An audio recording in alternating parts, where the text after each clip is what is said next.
Bom, pessoal, então é isso. Hoje nós vamos ver então rampas e primeiro a gente começa vendo uma definição do que é rampa, né? Acho que todo mundo conhece rampa, se depara com rampas no dia a dia, é algo que nos é muito familiar desde sempre, né?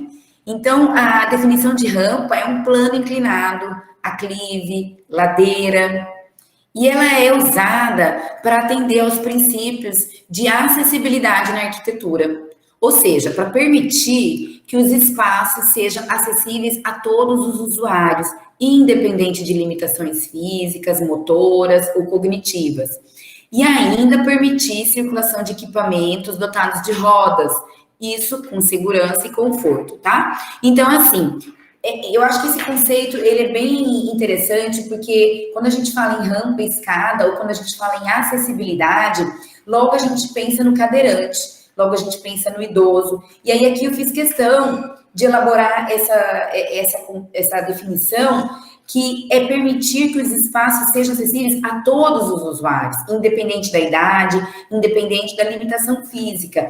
Nós também podemos correr alguns riscos, né? E nós também podemos, então, além da segurança, é uma questão também de conforto, né? No dia a dia. E aí eu destaco aqui a acessibilidade. Vocês sabem o que é acessibilidade? Esse conceito é novo para vocês? Alguém já ouviu falar e sabe, arrisca aqui a nos dizer o que seria acessibilidade na arquitetura, no caso, tá bom? Não necessariamente na arquitetura. E aí? Ah, Ninguém? eu ia falar uma coisa bem óbvia, mas assim, ser acessível, permitir, acho que não sei como colocar isso, Pode mas arriscar. assim, permitir uma forma mais abrangente de acesso, sei lá, talvez. Ai, adorei. Adorei essa coisa abrangente. Você colocou uma palavra-chave fundamental no conceito, tá? Gostei, super valeu a participação. Exatamente. Eu vou contar um pouquinho da historinha que esse termo acessibilidade tem a ver com acessível, exatamente, ser acessível, e aí você foi além, né? Não é só ser acessível, mas de uma forma mais abrangente, mais inclusiva, né? Então, assim, nos Estados Unidos, em 1963, ele foi inicialmente denominado de desenho livre de barreiras. Então faz sentido, né? Para ser acessível, eu não posso ter barreiras, obstáculos que vão trazer algum risco ou alguma dificuldade ou até impossibilitar o acesso ao edifício, tá? Ou equipamentos da área urbana. Só que aí que veio aquela ideia muito do deficiente. E aí, com o tempo, isso evoluiu, que os edifícios, eles precisam ser mais abrangentes, né? Gostei dessa palavra sua. Eles precisam ser acessíveis, com segurança, com conforto, sem muito esforço, sem risco, sem constrangimento, para todas as pessoas. Então, isso evoluiu para a questão também da diversidade humana, que hoje é muito mais compreendida, né? Respeitada. Então, quando ela começou esse conceito, né, acessibilidade, começou a considerar a diversidade humana de forma a respeitar as diferenças existentes entre as pessoas e garantir acessibilidade a todos os componentes do ambiente, ele passou a ser denominado desenho universal, porque consideraram que esse era uma expressão que traduzia melhor o que o conceito quer trazer. Então, não é só assim, aquele prédio é acessível. Eu vou dar um exemplo para vocês de quando o prédio é acessível. Quando ele atende a norma, ele é acessível, tá ok, vai ser aprovado e qualquer pessoa vai conseguir chegar. Porém, o desenho universal, ele não quer só que o desenho seja livre de barreiras. Ele quer que tudo isso, essa experiência de ir e vir, de adentrar o edifício, seja de uma maneira mais confortável, mais segura e aquela questão que eu falei do inclusivo, tá? Então, assim, a diversidade humana, ela vai considerar isso, né? Porque a população mundial, ela é feita de diversidades, né? Então, assim, é questão cultural, é questão fisiofísica, né? Então, deixa de existir fronteiras populacionais e culturais com a globalização, né? Então, segundo Santos, né, numa publicação do CEA, a diversidade humana ela pode ser dividida em 5 perspectivas distintas. A questão dimensional, que tem a ver mesmo com a questão do peso, da altura, né, as questões ergonômicas, né, do design universal. E aí, gente, quando a gente fala em desenho universal, não é só o edifício, são utensílios. Eu tenho, por exemplo, um mouse, né? Lembra como é que eram os mouses antigamente, quadradinhos, e as pessoas começaram a ter muito ler, outras enfermidades, né? Assim, de musculatura, de movimento repetitivo, começaram a desenvolver mouses mais ergonômicos. Não é só isso, às vezes uma simples faca, tesoura, até mesmo canetas, às vezes desenvolvem, né, características, alguns elementos para facilitar e melhorar o conforto ou a eficiência do objeto, né, e do edifício também. A questão da perceptiva, que tem a ver com sentidos, né, a questão motora, porque ao contrário do que a maioria pensa, os problemas de mobilidade não estão restritos aos cadeirantes, tá? Então, assim, pode decorrer da falta de mobilidade, essa falta de mobilidade, ela pode decorrer por diversas carências. E a questão cognitiva, tá, gente? Que é a capacidade mesmo de recepção e processamento da informação. Então, tem pessoas que têm mais dificuldade e temos que levar isso em consideração. Pessoas que, às vezes, nem sabem que tem essa dificuldade, né? E o espaço, as circulações, de um modo geral, eles precisam estar adequados para todos. A questão demográfica, que tem um pouco a ver com a dimensional também, né? A variação humana decorrente do envelhecimento, então as pessoas mais idosas, as crianças, e a questão da diversidade cultural também, como a gente tem povos que são mais altos, e a gente tem a tendência... na arquitetura existe a cultura de se considerar o padrão, a média. E hoje isso é questionado, né? Porque a gente viu aquela fórmula lá de Blondel, da escada, que deixa uma margem, uma faixa, exatamente por isso. Porque os homens, né, considerando homens, né, os homem e mulher, eles não são iguais, né?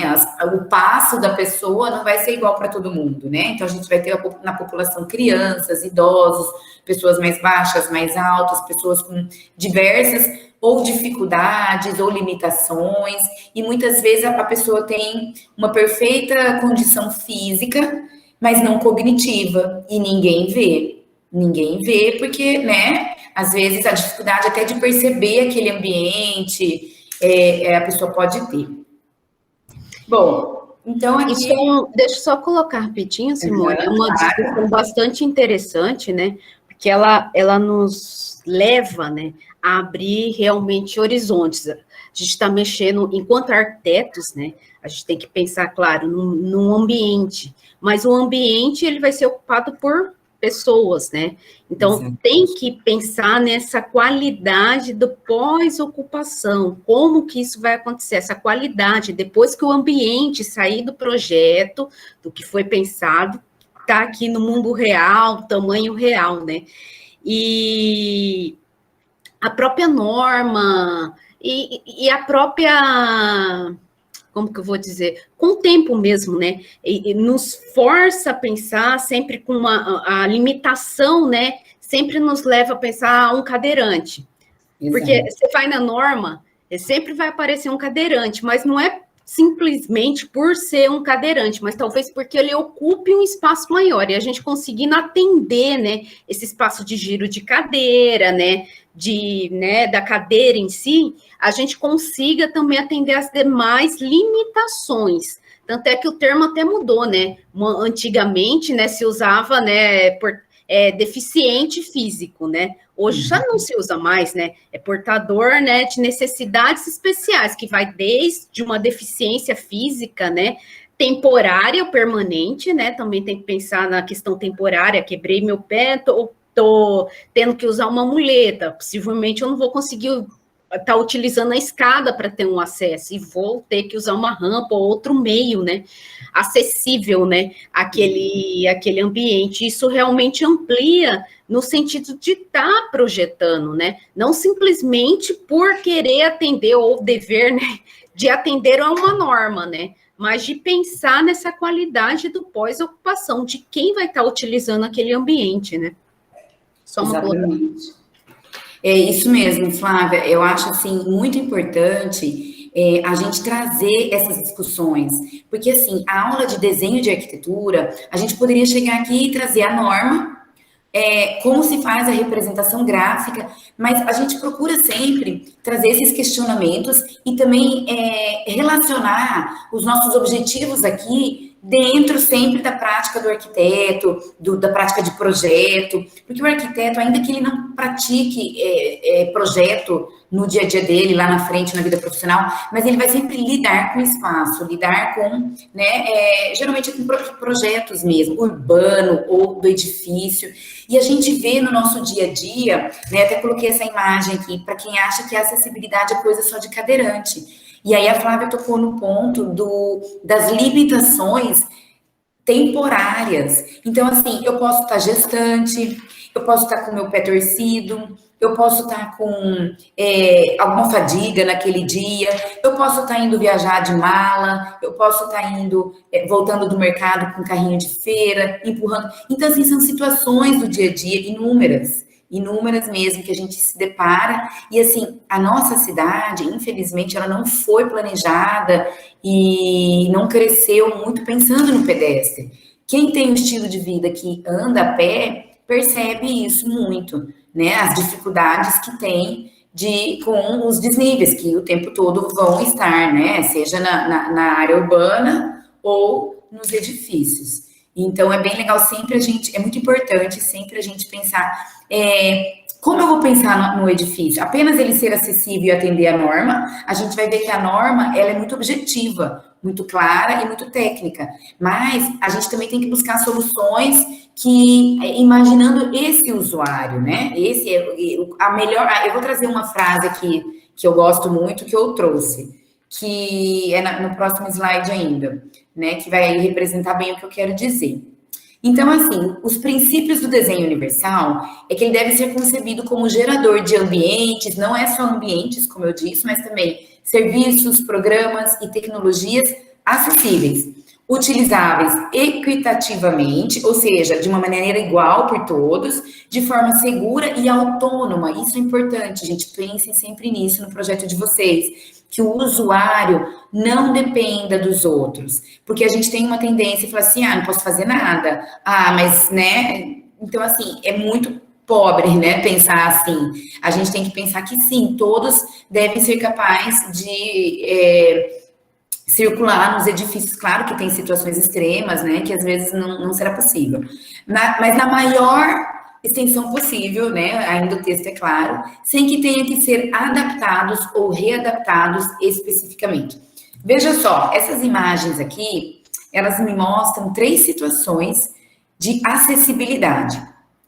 Nessa escada em que a moça está na cadeira motorizada, o que a gente pode dizer, sem ser muito rígido, é que o ambiente, ele é acessível porque é possível que ela suba na escada, mas ele não atende muito aos princípios do desenho universal. Porque o que geralmente quando tem aqui tá parecendo residência, mas quando é um espaço público, que tem essas plataformas elevatórias, a pessoa precisa chamar o segurança, tem uma pessoa que precisa pegar a chave, ele não é assim disponível para todo mundo. Então, assim, às vezes é um super constrangimento, ela precisa, às vezes, de uma ajuda, né? E então, assim, mas tem momentos que, quando é reforma, edifícios já existentes, que não tem outro jeito. Então, é uma solução que vem atender, eu não estou dizendo que é errada, mas em algumas situações, às vezes, é o único jeito, melhor do que não ter, mas que quando a gente projeta, a gente tem que evitar esse tipo de solução, e sim que é de maneira igualitária, né, que ela possa subir, não totalmente igual, já que as limitações dela talvez sejam diferentes da maioria, mas com autonomia, tá? Mesma coisa essa rampinha, é muito comum a gente ver essa rampinha que tira e põe, né? E muitas vezes o conceito da loja, do empreendimento se aparecer alguém, a gente coloca, né? Porque não foi planejado, tal. E o que acontece? Às vezes a pessoa está transitando, ela vê que não é acessível, ela já desiste. Ela não quer ir lá chamar alguém para colocar, né, a plataforma para ela. Então a gente tem que pensar nessas situações. E aqui a frase que eu ia dizer para vocês do Hertzberger, Hermann Hertzberger, não sei se vocês conhecem o livro dele, Lições de Arquitetura. Acho que vocês já devem ter lido, porque é um clássico do estudante de arquitetura. Ele é um holandês e ele tem esse livro que fala de teorias, né, da arquitetura. E ele diz, e isso é muito importante, gente, a arquitetura, ela não deve apenas promover a sobrevivência, mas torná-la uma boa sobrevivência. Os edifícios devem permitir que os usuários realizem as tarefas e atividades sem grande esforço, e para isso, devem promover conforto aos usuários em todas as modalidades sensoriais, visual, olfativas e táteis. Então, assim, o Hertzberg, ele não falou isso para uma aula de rampas, por exemplo, de acessibilidade. Ele é realmente um conceito de arquitetura que ele traz. E eu acho muito importante essa questão que, eita, nós não estamos projetando para o cara se virar, não, mas ele consegue dar um jeito. Não, a gente tem que tornar o ambiente o mais confortável possível, o mais funcional possível, né? É o nosso papel, porque senão o engenheiro daria conta, né, de projetar também, né? Cada um com o seu papel, claro, mas a gente tem essa obrigação, digamos assim, de pensar em cada detalhe mesmo. E aqui, né, para a gente ver que rampas não é só aquela rampa rígida, com cara de hospital ou de instituições públicas, né? A gente pode fazer da rampa uma verdadeira escultura, um verdadeiro elemento marcante, uma identidade do nosso edifício. E a exemplo disso, a gente tem as obras do Oscar Niemeyer, né? Eu não sei quem já visitou, aqui em cima é o Museu de Arte Contemporânea de Niterói, embaixo é o Museu do Olho, em Curitiba. E aqui a gente tem essas rampas, aqui já uma rampa mais retilínea e mais técnica, digamos assim, mas assim, olha que interessante essa escadaria, como que, né, o projetista pensou numa escada que fosse mais suave, a mesma dimensão, de repente, que se fosse uma escadona reta, estreita, mas ele intercalou, assim, a rampa, os degraus, né? Então, como que a gente pode fazer dos desníveis um elemento atraente do nosso espaço, não necessariamente apenas um protocolo para cumprir a norma. E aí a gente tem aqueles casos também que a gente tem que passar longe, né? Alguns exemplos aí de como não fazer a rampa. Vejam só, isso aí não é uma rampa, tá, gente? Isso é um escorregador e uma armadilha para o cadeirante, para o idoso, para a criança, né? Então, o que acontece? Esse é um fato, que quanto maior a altura, menor tem que ser a inclinação. Então, lembre-se sempre disso. Quanto maior a altura a vencer, maior tem que ser também a distância horizontal, ou seja, a inclinação, para que alguém com dificuldades de locomoção possa subi-la. Eu acho que a imagem deixa bem claro a questão de área de ocupação entre uma rampa e uma escada, né? Não adianta a gente querer achar, né, que dá de... Aqui fica bem claro, né? Não tem Exatamente. como uma área que eu coloco uma escada e colocar uma rampa. Senão fica desse jeito. Olha, realmente a inclinação, impossível. Isso é muito comum, a pessoa colocar a rampa do lado da escada e ter o início e o fim no mesmo ponto. E a gente vê que, para respeitar uma inclinação que seja ergonomicamente segura e confortável, é impossível, tá? Porque o degrau você vai fazer um esforço, mas você não vai derrapar, você não vai escorregar, né? E aí, essa é uma dificuldade que a gente vê nas situações reais, muitas vezes, principalmente quando os edifícios já estão construídos, porque há um tempo atrás não existia norma. E principalmente... Essa obrigação, né? Isso, a obrigatoriedade. A própria consciência das pessoas, né? Então, assim, teve uma outra aula de acessibilidade que alguém questionou assim, nossa, parece que hoje tem mais deficiente. E assim, não é que tem mais, é que antes as pessoas eram tão limitadas, o deficiente quase não saía de casa. E hoje a cidade ela já é mais acessível, já existe uma maior expansão da consciência. E até mesmo atuações profissionais, normas que exigem, não só no sentido técnico, mas também no sentido humanitário, né? Dessa coisa da inclusão social. Então, são aspectos que, graças a Deus, estão mais evoluídos, mas em relação aos países desenvolvidos, a gente ainda está muito aquém, tá? Muito a desejar, aquele famoso jeitinho brasileiro, a cidade que às vezes, né? E aquela coisa do custo que o proprietário, né?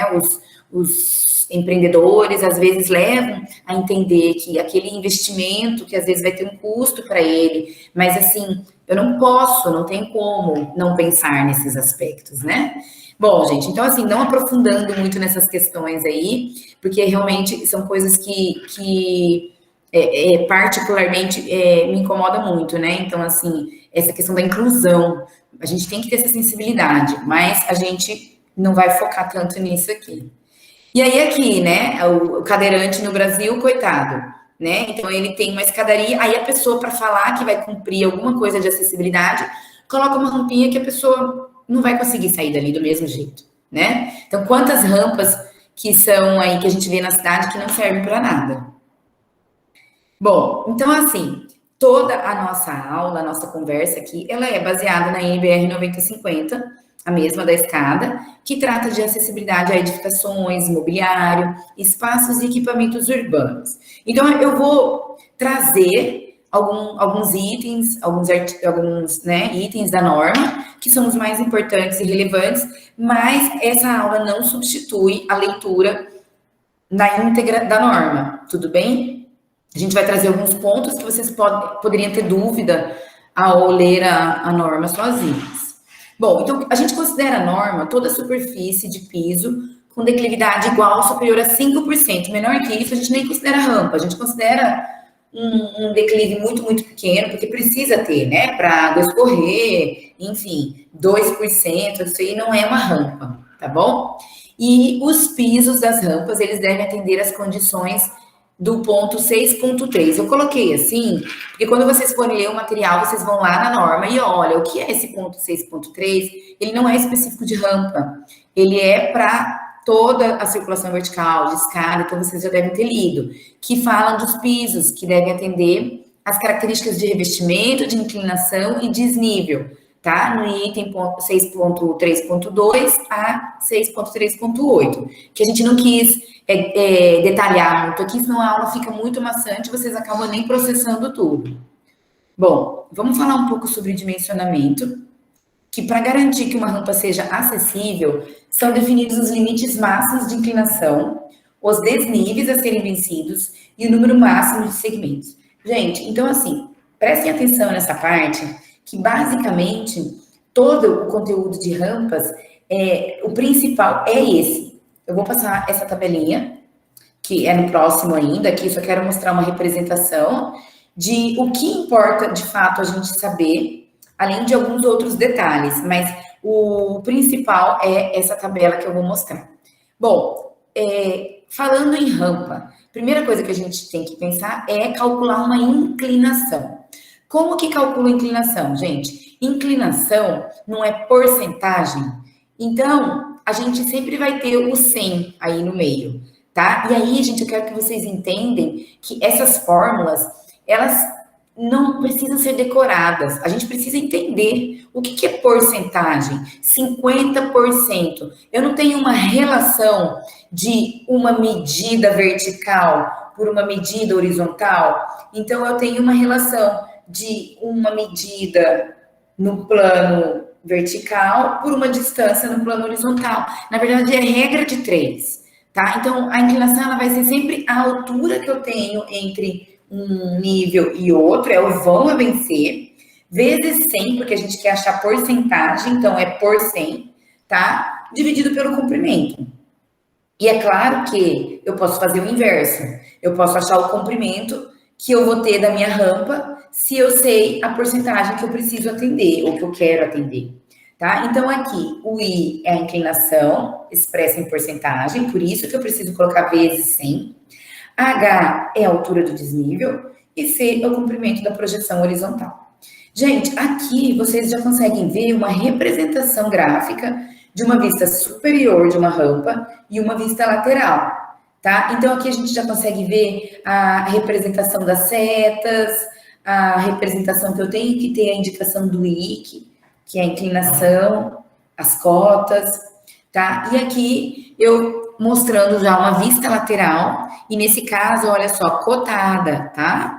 Mesmo assim, mesmo sendo vista, a gente cota, porque essa informação aqui das alturas, ela é bem importante.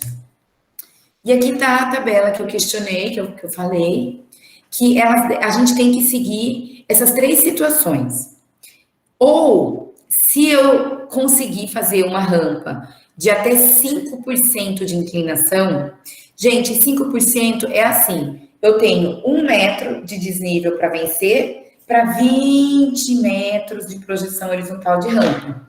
Só que aí eu só posso usar um desnível máximo para cada segmento de 1,5 metro, tá? Então eu poderia usar, por exemplo, para um pavimento, um pé direito de 3 metros a vencer, um vão de 3 metros, 2 lances de 1,5, poderia, tá? Não tenho limite de número de segmentos. Ou eu também posso usar entre 5 e 6,25. E aí eu só posso usar desníveis máximos de 1 metro. Isso quer dizer que daí eu teria que ter, no exemplo de um pé direito a vencer, por exemplo, de 3 metros, eu já teria que ter 3 lances de 1 metro, tá bom? E aí, por último, entre 6,25 e 8,33% de inclinação, mas aí eu só posso usar 80 centímetros de desnível máximo. Gente, vocês vão, talvez assim, olhando, pareça um pouco estranho, mas vocês vão perceber que é óbvio. Logo no começo eu disse, quanto maior a altura, menor a inclinação. Então, é aqui, maior a altura, 1,5 é maior que 1 e que 80 centímetros. Maior a altura, menor a inclinação, porque eu vou ter que compensar esse esforço maior com uma inclinação menor, tá? E aí, aqui, nessa situação aqui, entre 6,25 e 8,33, a norma diz que é recomendado, não é obrigatório, mas é recomendado, criar áreas de descanso nos patamares, a cada 50 metros de percurso, porque 50 metros de percurso é rampa, né? Então, assim, não é obrigatório, porque tem situações, às vezes, que não é possível, mas sempre que possível, ter esses patamares com áreas de descanso, tá? E aqui, eles excetuam, né, esse requisito, as rampas citadas em plateias e palcos, piscinas e praias, porque tem situações em que vai inviabilizar, né? Você vai ter muita área para poder chegar num lugar, e aí realmente a norma permite. E aí aquilo que eu falei, quanto maior a altura mais suave deve ser a rampa. Aí tem uma questão que talvez alguém esteja se perguntando, mas e quando eu já tenho a minha edificação? Eu estou fazendo uma reforma, a casa já é antiga, está totalmente fora da norma, eu preciso adequar, mas eu não tenho espaço lá para fazer essa rampa que está me pedindo. Então, a norma dá uma brecha, né? Considerando uma flexibilidade necessária, é melhor que as pessoas façam, né, algum ajuste do que não façam nada pela impossibilidade de atender, né? Esse é o pensamento. Então, quando esgotadas as possibilidades de soluções que atendam integralmente a tabela 6, podem ser utilizadas inclinações superiores a 8,33%, só que até 12,5%, tá, gente? Nunca mais que 12,5%, conforme a tabela aqui. Só que para essa situação de até 10% ou até 12,5%, eu tenho uma limitação, tá, de desníveis e de número máximo de segmentos. Então, cuidado, né, que eu não posso também fazer o que eu quiser. E aí, aqui um parênteses para rampas em curva, igual aquelas duas Kahnemeyer. Então, a gente pode fazer, atendendo a norma que pede que a inclinação máxima deve ser de 8,33, tá? Então, eu não posso usar essa de 12%, porque considera-se que fazendo a curva ainda é um pouco mais difícil a questão da coordenação motora, e o raio mínimo é de 3 metros. Então, gente, não não se encaixa aí aquela escada helicoidal. Sabe aquelas escadas helicoidais, a gente às vezes vê em lojas que tem mezanino, aquilo ali não é permitido em espaços privativos, ok, a pessoa põe a escada que ela puder e que ela quiser, mas em espaços públicos tem que atender isso, tá? Então, eu não poderia ter num shopping uma escada helicoidal, não poderia ter numa loja, num restaurante em que, né, vamos supor, um McDonald's, que ele pode colocar uma rampa assim, só que ele não vai poder fazer um raio menor que 3 metros, tá? Eu falei da escada helicoidal, mas assim, no caso, mesmo se fosse uma rampa, né, com uma inclinação maior que essa e um raio menor que 3, não poderia. Bom, lembrando que a gente está falando de inclinação de rampa, mas que também elas têm uma inclinação transversal, tá? De 2% nas áreas internas e 3% em rampas externas. A largura, gente, a gente vai seguir com aquela largura da escada também. Aí assim, ela recomenda que seja 1,5, mas admite o mínimo de 1,20, tá? Aí alguém perguntou na aula passada, nesse 1,20 eu ainda posso trazer o corrimão ou tem que ser livre? Vocês vão ver num slide mais para frente que ela permite avançar até 10 centímetros, que eu vou chegar lá, tá? Mas o recomendável é que seja livre, tá bom? Para situações em que a escada já existe, esse tipo de situação, aí tudo bem. Toda rampa deve possuir corrimão de 2 alturas, é igual a escada, tá, gente? Não vamos perder muito tempo nisso, porque não muda. Então, de cada lado, conforme demonstrado aí nessa figura, observem bem aqui, né? Então, o corrimão tem 2 alturas, uma de 70 e a outra de 92. Então, é aqui dos 2 lados. E aí tem também o guia de balizamento, que seria isso aqui, ó. No mínimo de 5 centímetros. Que essa situação aqui, às vezes pode parecer inútil, mas é bem importante, porque, assim, às vezes aqui que escorrega alguma coisa, até mesmo, vamos supor, uma cadeira de rodas, uma bicicletinha, alguma coisa que cai, então é um item de segurança a mais. Uma pessoa, né, uma criança que escorrega, né, criança é dona de balançar aqui. E aí, então, não esquecer desse guia de balizamento.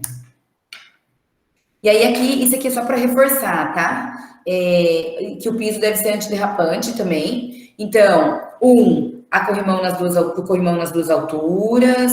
2, o piso tátil aqui. Esse piso tátil é para o deficiente visual, ou aquela pessoa com dificuldade, ou limitação visual, porque a pessoa tem que entender, né? Opa, agora eu vou começar um desnível, uma rampa.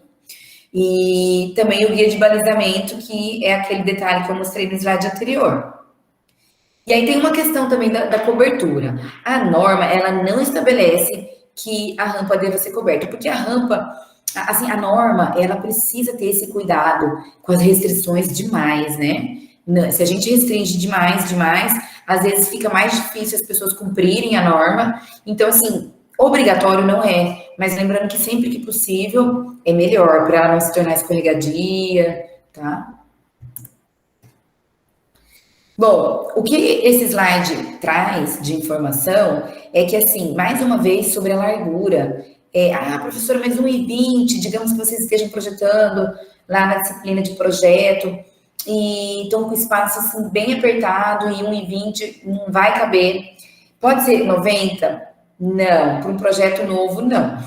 Mas para edificações existentes, que sejam reforma, aceita 90 centímetros mínimo de largura, tá? Então, aqui a gente tem algumas dimensões mínimas para a questão de manobra, tá? Então, o mínimo do mínimo é 1,20 por 1,20, que é a pessoa fazer uma curva de 90 graus.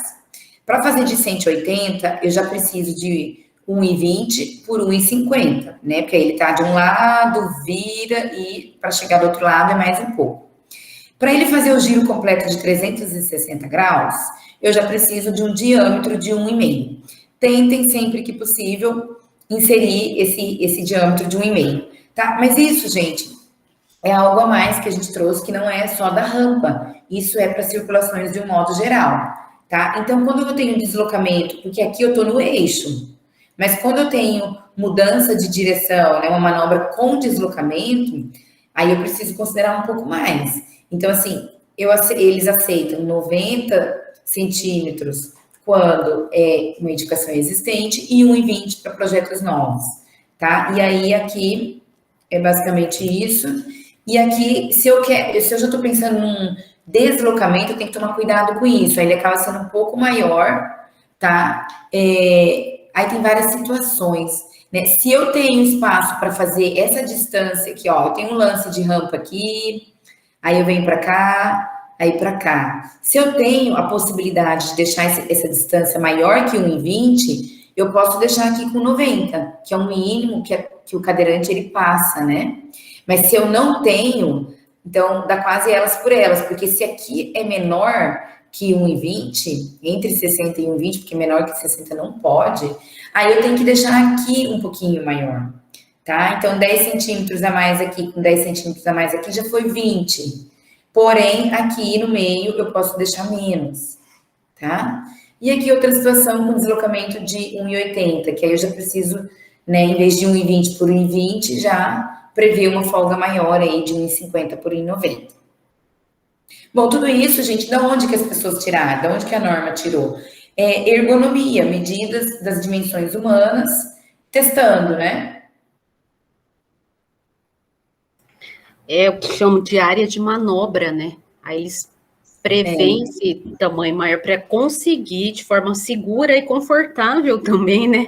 Fazer essas manobras, pensando na autonomia, no caso aí do cadeirante, né? De não precisar de nenhum auxílio, né? Ele mesmo fazer todas essas manobras, né?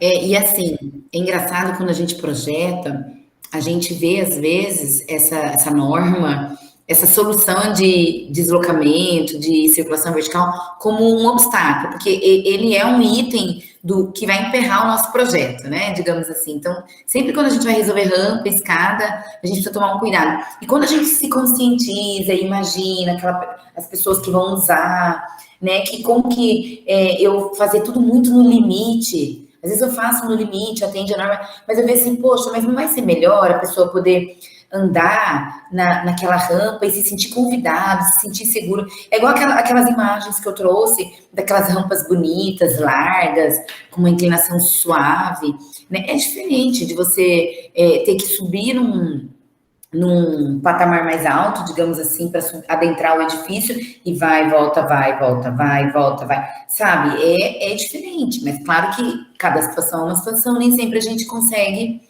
fazer, mas sempre que possível a gente recomenda, né? Não ficar muito fechadinho. Então, essa área de manobra, ela é importante. Pensando nisso, o cara ele vai conseguir se mover ali no 90 por 90, 1,20 por 1,20. Mas sempre que ele tiver uma folga maior, é melhor. Foi uma dúvida até que surgiu agora, perguntar aqui no chat, a questão qual que é a largura, então, ideal? A norma recomenda 1,5, né? É o recomendável, aceita 1,20, mas depende muito da população que você vai atender, quantas, né, o uso em si ali. Porque, assim, você pode usar o de 90, está sendo previsto aqui em situações, né, limites, vamos dizer assim. Mas se tiver o mínimo do mínimo, situações em que o edifício já está construído, né? Se tiver 2 cadeirantes, um entrando e outro saindo da rampa, um dos dois vai ter que esperar, porque não vai passar 2 cadeiras ao mesmo tempo. Vamos supor, ou uma cadeira e uma pessoa também ao mesmo tempo, se a largura for de 90, fica bem apertado. Então, depende muito também a questão do uso em si, aí você prevê se é um edifício que tem, né, bastante acesso, né, é bastante utilizado, tem uma população maior, aí é bom uma largura maior já prevendo isso, que vai ter um fluxo, né, também maior, né. Eu acho que essa pergunta, a resposta, ela não tem uma resposta assim única, porque objetiva, né? Vai depender do que é o edifício. Vamos supor, escolas, shoppings, centros culturais, espaços que aglomeram, né? Então, assim, você vai no cinema, aí você tem, geralmente, às vezes eles são um pouco mais altos, né? E aí porque como a sala de cinema desce, né? Às vezes o acesso é em cima, às vezes é embaixo. Mas é muito mais agradável se você tiver uma rampa ou uma escada bem larga. Mas você está falando de uma situação aqui, um lote simples, às vezes até é um comércio, mas é um comércio pequeno, em que a quantidade de fluxo de pessoas não é grande, também talvez não vá ser viável você fazer uma mega rampa, né? Então é difícil, mas ideal seria 1,5, né? E no mínimo 1,20. E aí, maior que isso, só se for mesmo uma situação que é o partido, né? É uma concepção do partido ter essas rampas aí mais largas e tal. Bom, o que mais, né? Então, quando não houver paredes laterais, a gente precisa ter do guarda-corpo. Eu acho que é o balizamento e o guarda-corpo com corrimão, tá? Esses elementos, né? Então, isso já ficou claro, eu acho. E olha aqui, a projeção dos corrimãos pode incidir dentro da largura mínima admissível da rampa em até 10 centímetros de cada lado, exceto nos casos previstos em edificações existentes.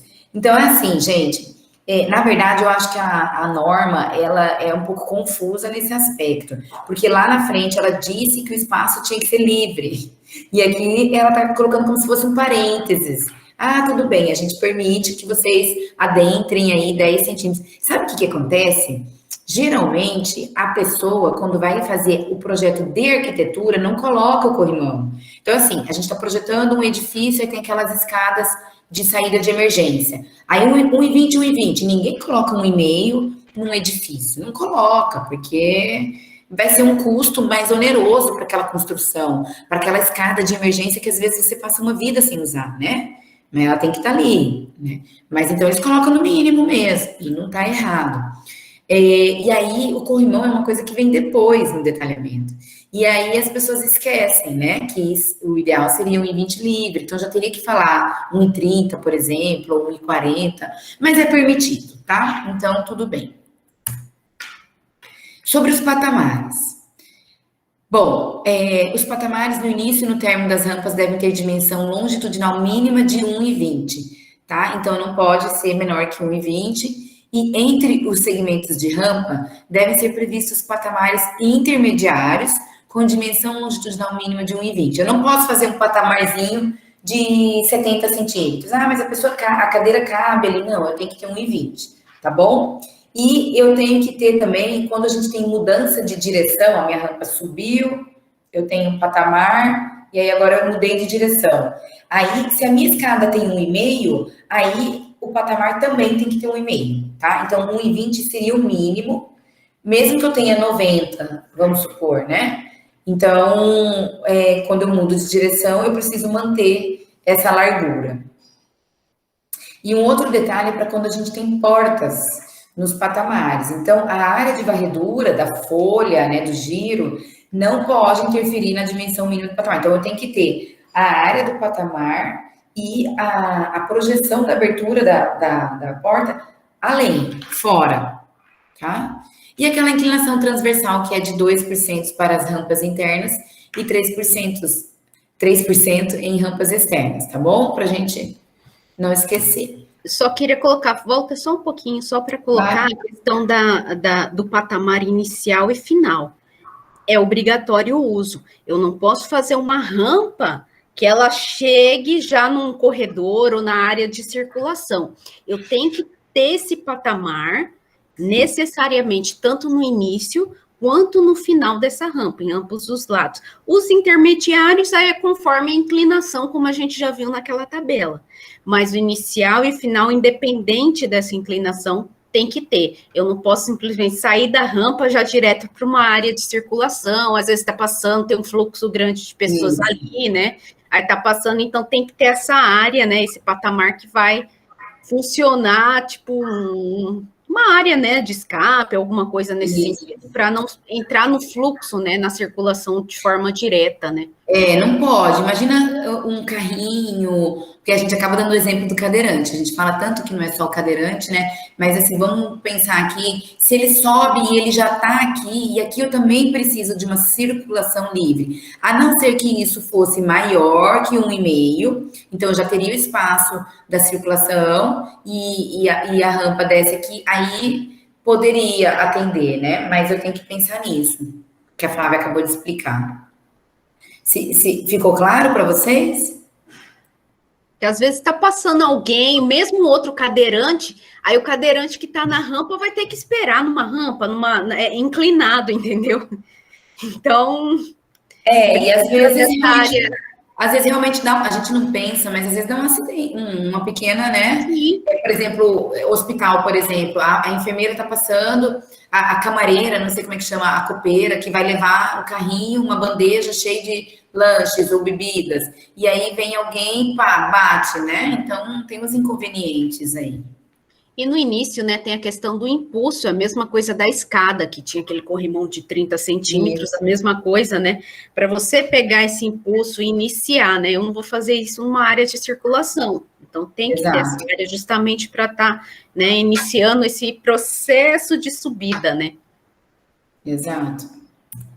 Bom, gente, aqui é um exemplo bem interessante para vocês entenderem como que uma mesma situação, o mesmo problema, pode ser resolvido de maneiras diferentes e como que a norma nos induz a pensar qual seria a melhor solução para cada caso. Então, assim, sempre lembrando naquela questão, quanto maior a altura, mais suave tem que ser minha rampa, ou seja, menor a inclinação, maior o deslocamento horizontal. Então, eu vou ter sempre situações diferentes, em algumas delas em que, vocês vão ver isso, por isso que eu falei no começo, que às vezes quando a gente vai projetar, a gente, putz, mas tem que colocar essa rampa. Então, por isso que quando a gente não lembra da diversidade humana e de como é importante todos se sentirem incluídos, que aí, se a gente pensar só na questão técnica, a gente fala, poxa, também não pode tirar essa rampa, não, porque ela vai ocupar um espaço.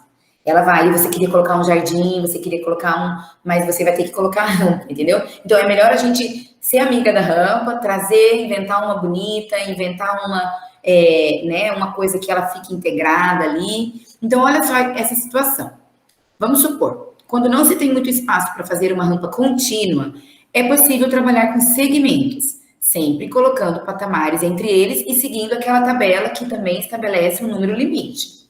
Então, assim, cada segmento vence um desnível menor do que o desnível total a ser vencido. E por isso pode ter uma inclinação um pouco maior. Porque assim, se eu dividir isso em segmentos, eu vou trabalhar com desníveis menores, e aí eu posso trabalhar com uma inclinação maior, que tem um espaço menor do que a inclinação menor. Então, veja bem. O comprimento fica menor, né? O comprimento da rampa fica menor.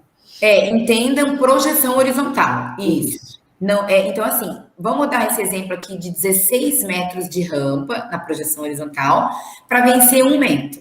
Esse mesmo probleminha, né? Esse 16 metros, eu tô com uma inclinação de 6,25%.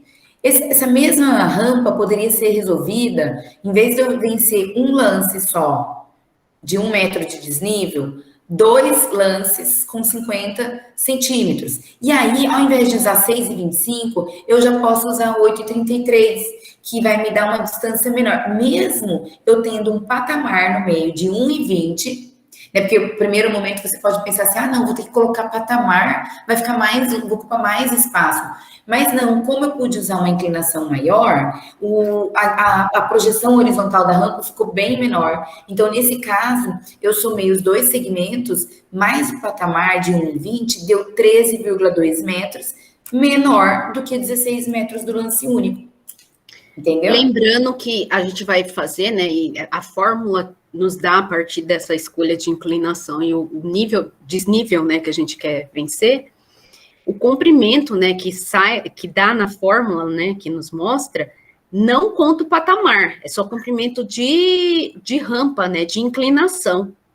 Então, o patamar está fora desses cálculos, porque no patamar a gente não está vencendo, né, não está vencendo o desnível, né, já que ele é reto, né, ele é reto, é descanso, Só que ali no patamar, a gente não vence nenhum desnível, né? Ele tá reto. Então, ele não entra nesse cálculo, esse tamanho do patamar no comprimento da rampa, comprimento de onda, olha, no comprimento da rampa, que a gente encontra lá pela fórmula. Isso a gente vai ver nos próximos, nos exercícios, bem. Estamos chegando. E vocês estão quietinhos, tá todo mundo entendendo, acompanhando bem? Sim, também, professora. Então, tá bom. Olha só, nesse mesmo exemplo ainda tem mais uma possibilidade. Olha, esses foram feitos 3 lances, 3 segmentos, e aí eu, em vez de vencer 1 metro ou 50 centímetros, no primeiro lance venceu 40 centímetros, depois só 20 e depois 40 de novo. Então, com esses desníveis tão menores, foi possível fazer ainda uma inclinação maior, né? E lembra que com 20% poderia chegar com 20 centímetros, com esse desnível pequeno, poderia chegar em até 12% de inclinação. Então, eu tive ainda uma projeção horizontal, digamos assim, dos lances menor. É claro que fazer um lance só, fazer em U, fazer em L, tudo isso vai depender do projeto, do espaço que eu tenho disponível, das minhas premissas. Tá, ó, essa outra situação que é a situação muito comum, né? Essa, porque você divide aí o segmento e aí, né, 2 segmentos com 50 centímetros de altura cada, é possível, conforme a necessidade de espaço, dividir em mais segmentos. Cada projeto possui suas exigências. Tá, então esse foi um exemplo para mostrar. E esse próximo slide já fala de rampa para veículos. Tá? O que tem a rampa para veículos? Assim, o que ela tem de recomendação é que a inclinação máxima seja de 20%, tá? O afastamento do limite frontal. Aí a gente tem aquela mesma coisa que a Flávia falou dos patamares. Eu preciso de um afastamento do limite frontal do lote, tá? Então, quando eu tenho uma rampa bem sutil de 5%, não é obrigatório o afastamento. Então, olha só, quem mora em condomínio, ou mesmo em bairro, que tem rampa na garagem, que a rampa começa logo na calçada, porque é muito difícil a gente ver esse afastamento nas residências, né? Então, porque eu só posso se minha rampa for até 5%. Tá? Então, isso é uma coisa que as pessoas confundem muito. Você, mas a rampa do veículo não é 20%? Não, é 20%, mas não pode. Porque qual que é a ideia? A ideia é a segurança do pedestre. Quando eu sou motorista, que eu estou subindo uma rampa, ou mesmo, a hora que eu chego lá em cima, meu campo de visão não está vendo o pedestre, estou olhando para cima, né? Então, eu não posso vir com o carro, né? E até eu encostar o carro, já matei alguém, atropelei. Então, eu tenho que ter esse espaço de chegar aqui e aí parar. Senão, também, como que eu vou parar aqui, né? Eu vou ficar cantando pneu. Então, é uma questão, assim, tão óbvia, mas tão mal utilizado. Se a gente for olhar, a gente tem situações, assim, a gente tem aqui no shopping, em vários lugares públicos, situações em que o carro chega e não tem afastamento. Tá? Então, seguir isso aqui. Quando a rampa é de 5% a 10%, afastamento mínimo de 2,5%, e quando é maior que 10%, até 20%, porque não pode ser mais que 20%, tem que ter um afastamento mínimo de 5 metros. Vocês entenderam isso? É o afastamento do limite da via, seria isso? Tipo assim, não, do limite do lote, porque você tem a via, a calçada, aí geralmente na calçada já é o limite do lote. Antes de chegar na calçada, você tem que, tipo um patamar, como se fosse um patamar. Para dentro do seu terreno. Tipo assim, problema nosso, proprietário, projetista, arrumar o espaço para esse afastamento. Se você precisa de rampa, você precisa dar um jeito de ter esse espaço. Não pode prejudicar a via pública, a calçada, o pedestre, tá bom? Ela não pode nem terminar, nem começar exatamente na calçada. Na calçada, né? Beleza. Já estou na calçada. Quando eu entro no meu lote, começar a rampa, tem que ter esse afastamento. Tem um caso ali naquela avenida, naquela rua ali da Marechal Marechal, a padaria Marechal, sabe? Ali. Marechal Deodoro. Isso, Marechal Deodoro.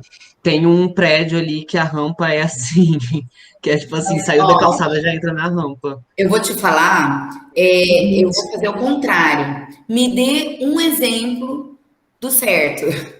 Tá mais difícil achar o certo, porque assim, porque eu tô falando isso agora, é claro que os edifícios novos, Plaenge, Os mais novos, sim. isso, mas os anteriores à norma, realmente eles não têm.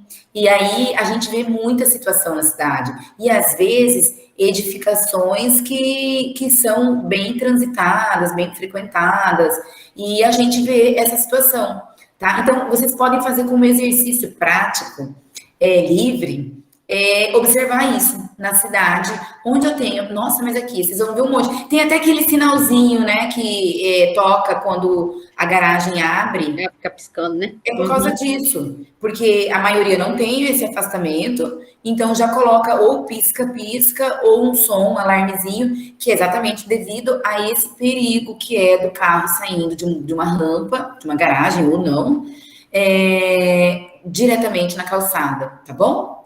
Isso vale, lembrei, não sei porquê, a questão de portão também, né, que abre para fora.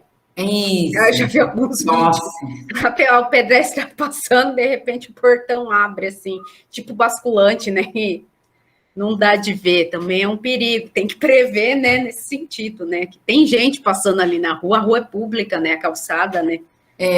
A gente vai ver muitas situações inadequadas, né? Aí, por exemplo, nas aulas de projeto, pelo menos assim, nas nossas, é muito comum vocês fazem uma pesquisa no começo. Não vão fazer em PA1, tá? Mas assim, lá na frente, PA6, PA7, a gente começa com uma pesquisa de campo e vocês vão trazer uma visita de um edifício, espero que até lá todos possam visitar, né? E a gente vai fazer essas observações de alguns aspectos da norma, de segurança, de conforto, e é muito interessante que a gente aprende. A gente nunca mais esquece quando a gente vê uma situação assim bizarra e aquilo marca, né? É diferente da gente ler só a norma, ler, sabe que pode, que não pode, mas quando a gente vê aquilo, a gente entende a norma, por quê, e vivencia aquela situação prejudicial, digamos assim, e não repete. Então é bem interessante. Só colocando aqui uma dúvida que surgiu aqui no chat, a Letícia perguntou se esse afastamento é no começo e no final da rampa. Se a rampa, geralmente a mesma rampa, no caso de carros, né, falando, a gente utiliza a mesma rampa para subir e para descer, né? Então, assim, esse afastamento é da calçada. Da calçada. É da calçada. Se essa rampa fosse entrada e saída, desculpa, né? Entrada e saída pela mesma rampa, tem que ter esse afastamento. Se for só entrada, mesma coisa, só saída, mesma coisa. Tem que ter esse afastamento da calçada para a parte pública. Assim, aí vai depender se a rampa é entrada e saída, ou se são independentes, uma só entra, a outra só sai, mas tem que ter esse afastamento. Da rampa até o final do muro não precisa, então. É que eu caí, voltei agora, eu só não peguei essa parte. E se puder repetir. Até o final do muro, você fala lá dentro do terreno? Esse afastamento. Aí não prevê nada não para veículos, não. É lógico que você tem que pensar numa área de manobra, né? Vai depender como que as vagas estão dispostas, aí tem tudo isso. Aí tem que pensar na área de manobra. Mas nada normatizado, vamos dizer assim. Obrigado. Olha, é assim, esse item específico, ele está tratando da questão do afastamento frontal do lote mesmo. Mas isso que vocês estão perguntando é igualmente importante que eu tenho outras restrições, que é aquela mesma coisa que a gente falou da rampa interna de pedestre, que assim, vamos supor que eu tenho um edifício de garagens, né? Então, eu estou entrando da rua e aí eu vou subir. E aí eu tenho garagem, aí eu subo de novo e eu tenho, igual shopping geralmente, mas garagem. E eu não posso, se aqui onde eu chego na rampa também é uma via que eu falo é via interna, tá? Uma passagem de veículo. Que tem a largura mínima lá, que é de 2,5, 3, 3 para via. 3, então eu não posso cair nesses 3 metros também. Eu também vou ter que ter um espaço para o meu carro, porque digamos que seja o carro está transitando aqui e o outro está chegando. Então, a gente vê em shopping, muitas vezes não tem, mas aí tem uma sinalização de pare, né? Que você precisa parar e dar preferência para quem chega. né? E então, é isso que a Flávia falou, precisa de espaço de manobra, que tem uma outra norma que não está aí, que nos mostra dimensões de manobra para estacionamento, especificamente, tá? Vai depender se a vaga está 90, se está inclinada, aí vai todo, né?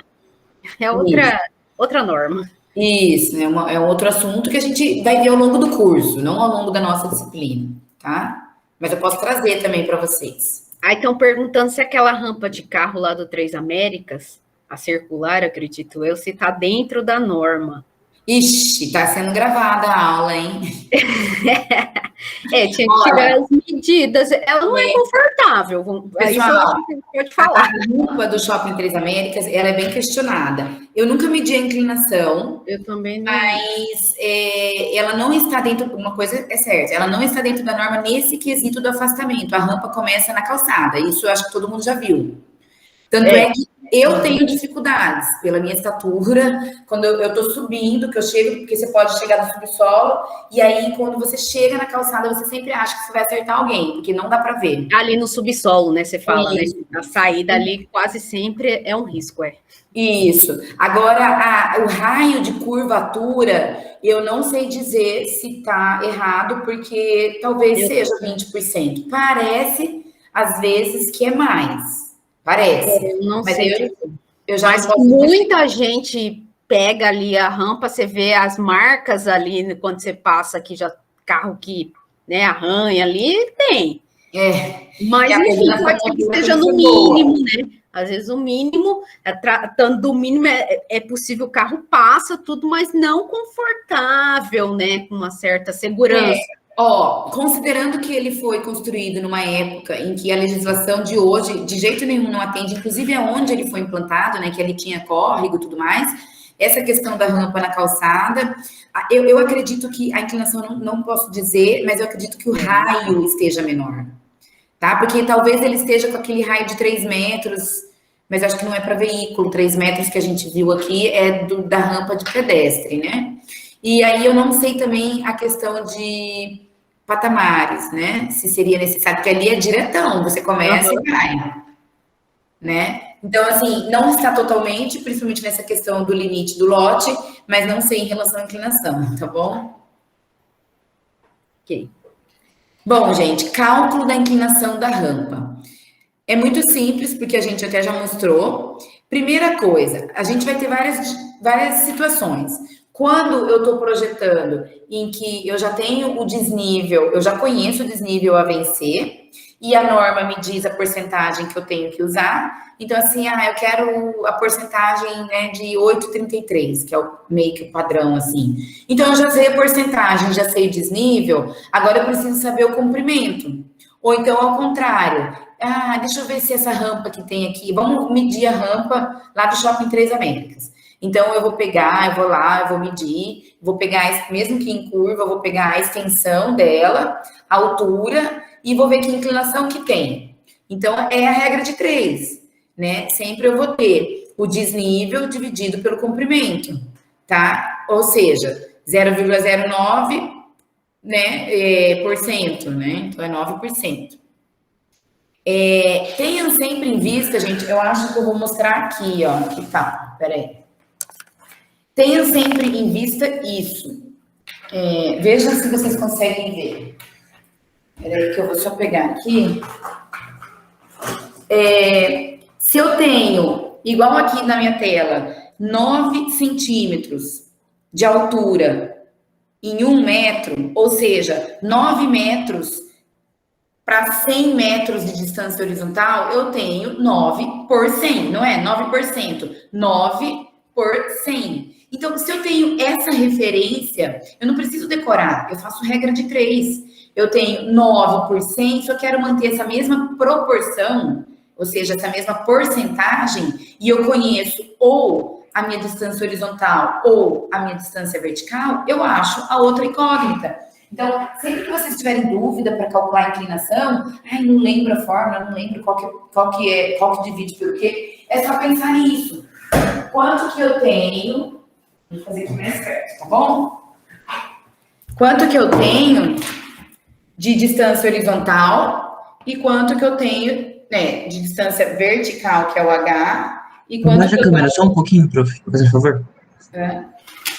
Sobe o quadro um pouquinho. Sobe o quadro um pouquinho. Melhor assim, né? Plano de ver. Aí, ótimo. Aí, agora tá bom. Então, aqui eu tenho o H e aqui eu tenho o C. Vou chamar de C o comprimento, tá?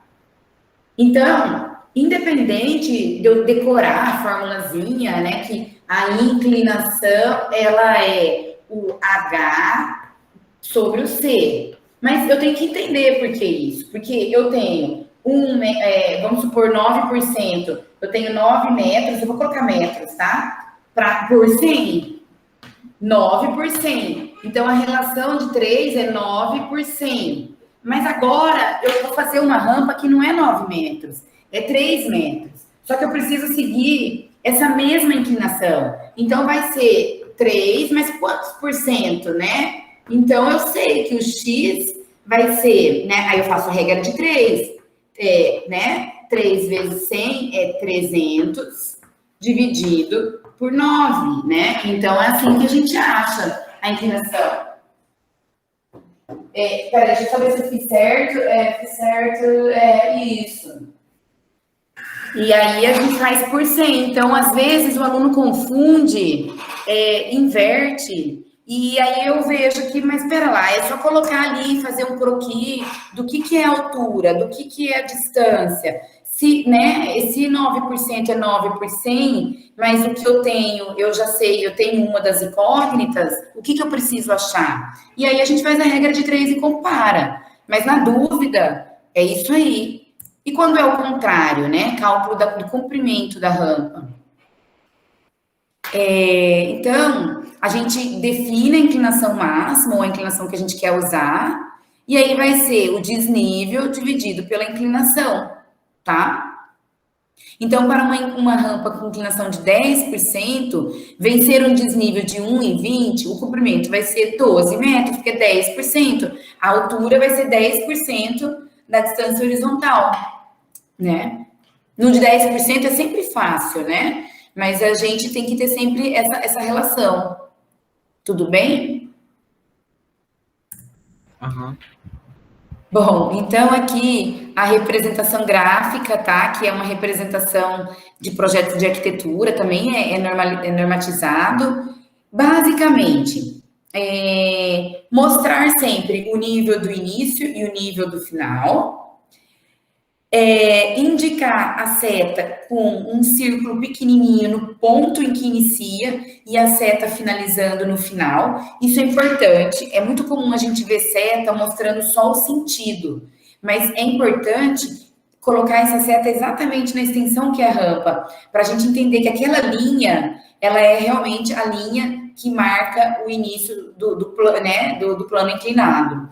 E aí é obrigatório indicar a inclinação. Pode ser abreviado só com I, ou escrito inclinação, sempre com porcentagem, tá? Sobre a hierarquia de traços, gente, pensem, principalmente agora que vocês estão no começo, pensem na simplificação.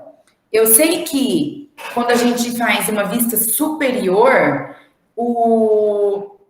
ele começa mais longe e termina mais perto do meu plano de corte ou da minha vista.